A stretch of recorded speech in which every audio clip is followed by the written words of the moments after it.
Ons is by die laaste deel van Shape, en dis die ervarings. Almal van ons het sekere ervarings opgedoen tot hier, sommige goed en sommige sleg. Ons het almal 'n pad gestap tot hier, en daardie ervarings maak deel uit van wie ons is, asook waar die Here ons wil gebruik. Dalk moet ons net 'n paar goed sê oor slegte ervarings, want daar's slegte ervarings wat jy het, en dalk sit jy en kyk na die video, en eintlik het jy nog seer van slegte ervarings wat jy beleef het, en die vraag kom baie keer op, waarom gebeur slegte dinge met goeie mense? Waarom gebeur slegte dinge in my lewe? Wel, daar's 3 basiese redes hoekom slegte dinge in ons lewe gebeur. Nommer 1 is, soms maak ons foute. Dink gou 'n bietjie mooi aan 'n situasie waar jy slegte resultate gekry het as gevolg van 'n verkeerde besluit, slegte oordeel wat jy gehad het. Jy het iets gedoen, dit het jou finansiëel teruggesit. Jy het iets gedoen, dit het 'n verhouding seer gemaak. Jy het iets gedoen en jy was in 'n motorongeluk, 'n fout wat jy gemaak het. Nou, net so, dan is dit mos nie die Here se skuld nie. Dis mos nou nie, ons kan mos nou nie sê die Here sit my hier nie, dis 'n fout wat ek gemaak het. En net soos wat ek foute maak, dis die tweede rede, maak ander mense foute. Partykeer maak iemand anders 'n fout. Hy neem 'n besluit en dit kom ons te na.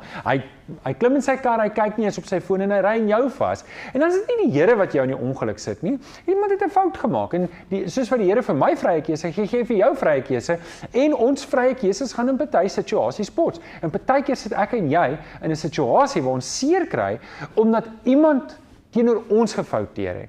Die derde groot rede hoekom mense slegte dinge oorkom, is partykeer is dit omdat die lewe so gebroken is. Onthou, hierdie wêreld dra die sonde las. Met die sondeval van Adam en Eva is die aarde ook gestraf. En daarom, ons gaan siek word. En as die Here Jesus nie kom nie, gaan ons doodgaan. En ons gaan op een of ander manier doodgaan. Of dit 'n motorongeluk is, van 'n gebou afval of siek word of hoe ook al. Almal van ons gaan op 'n manier doodgaan en ek kan vaar, dit gaan nie so lekker wees vir ons nie, tensy die Here kom en ons hoop die Here kom haal ons voor daai dag kom. Maar hier is die goeie nuus. Romeine 8 vers 28 sê, ons weet dat God alles ten goeie laat meewerk vir die wat hom liefhet. So, as jy lief is vir die Here, en ek is lief vir die Here, al het ek foute gemaak, al het ander mense foute gemaak, en al gebeur dit maar net so in die lewe as gevolg van die sondeval, kan ek en jy met vrede in hierdie lewe loop. Dit maak nie saak wat oor my pad kom nie. Ek is lief vir die Here. Die kruis van Jesus was genoeg vir my en die Here gaan dit ten goeie laat meewerk.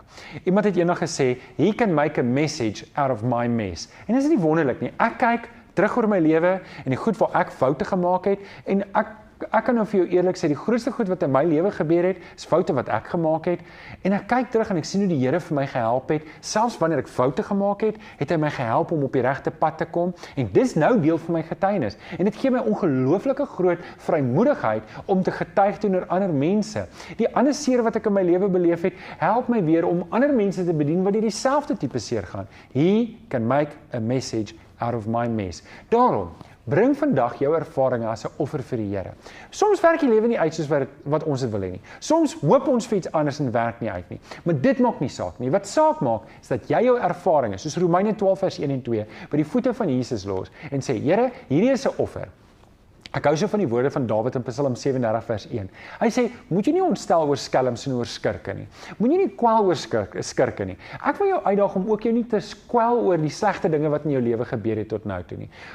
Volg Dawid se raad. In vers 3 sê in Psalm 37, hy sê, vertrou jy liewer op die Here en doen wat goed is, woon en werk rustig voort. Vind jou vreugde in die Here. Moenie dat hierdie goed jou bly ontstel nie. Weet jy, party van daai goed het al 10, 15, 20 jaar terug gebeur. En dit ontstel my vandag nog as ek daaraan dink. Die Here wil nie dit hê nie. Die Here wil nie jy moet gevange wees in ervarings wat negatief was nie, of selfs positief is nie. Partykeer dan dink ons, die beste is verby, daar's niks meer oor vir my in die lewe nie. Nee, saam met die Here is die beste nog op pad.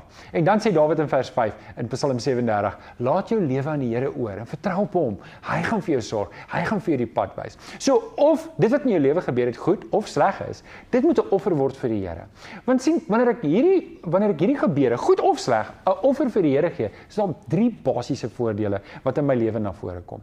Eerstens, dit leer my om op God te vertrou. Dit leer my, as ek terugkyk in my lewe en ek sien die pad wat ek tot hier toe gestap het, sien ek kan op die Here vertrou. Maar ek sien ook, ek kan nie op myself vertrou nie, en ek sien, ek kan ook nie eintlik op mense vertrou nie, maar ek kan op die Here vertrou, en dis wat hierdie goeders my leer van my verlede. Die tweede groot voordeel is, dit bou my karakter. Dit maak op, dat ek meer en meer kan word soos Jesus, mits ek dit toelaat. En die derde groot voordeel is, dit maak God se plan vir my vorentoe duidelik. As ek al hierdie goeders vat wat in my lewe gebeur het, dit is tog nie verniet nie, dit kan aangewend word in die koninkryk van die Here, en dit kan gebruik word om ander mense te bedien. Nou oké, my ervarings. Almal van ons het ervarings, goed en sleg. Party van ons het ekstreme goeie en ekstreme slegte ervarings. Maar weet jy wat? Dis belangrik dat ek en jy die raad sal volg in Romeine 12 vers 1.